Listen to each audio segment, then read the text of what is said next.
আপু গণমাধ্যমে ছিল মৌসুমী মেহেদীর বিয়ে হয়েছিল, সংসার টিকবে না, নিয়েও দিয়েছিল, কত কিছু করলো, সেখান থেকে 1 বছর হয়ে গেল বিবাহ বার্ষিকী। তোমরা যা চিনিমিনি খেললা আমাকে নিয়ে, বাবারে বাবা, হাইট থেকে শুরু করে এভরিথিং, তোমরা যেই চিনিমিনি আমাকে নিয়ে খেললা, এরকম চিনিমিনি বোধহয় এক্সও খেলে। সময় এগুলো ঠিক না, সময় এগুলো ঠিক না। গণমাধ্যমে আমরা এক্সে যাব না, এখন প্রেজেন্টে আমরা এক্সে যাব না, আমরা এখন প্রেজেন্টে আছি। সব মিলিয়ে কেমন চলছে?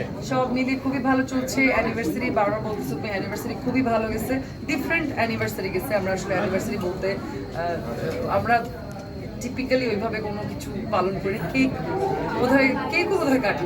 একটা ছোট্ট একটা কেক আমার কাজিন ছিল আমার বাসায়, ও দেখলাম হুট করে নিয়ে যে কিনে নিয়ে আসলো এবং বললো আপু কেক। আর খুবই হোমলি, আমরা দুজনই বাসায় ছিলাম।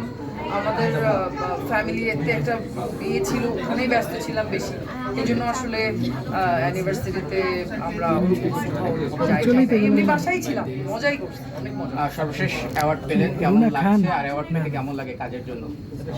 কেমন লাগে এই কোশ্চেনটা না, খুব কেমন বলবো তোমাকে, এখন একটা অ্যাওয়ার্ড দিই তোমাকে আমার খুব ভালো লাগে। ভালো লাগে না? আমার খুব ভালো লাগে। সেটাই জানতে চাচ্ছি কতটা ভালো লাগে। আমার খুব ভালো লাগে আমাকে অ্যাওয়ার্ড দিলে। আর সত্যি কথা বলতে কি, একজন শিল্পীর সবসময় অ্যাপ্রিসিয়েশন দরকার হয়। শিল্পীর সহজাত স্বভাব, তো সে আমাকে অ্যাপ্রিসিয়েট করলে আমারও ভালো লাগে।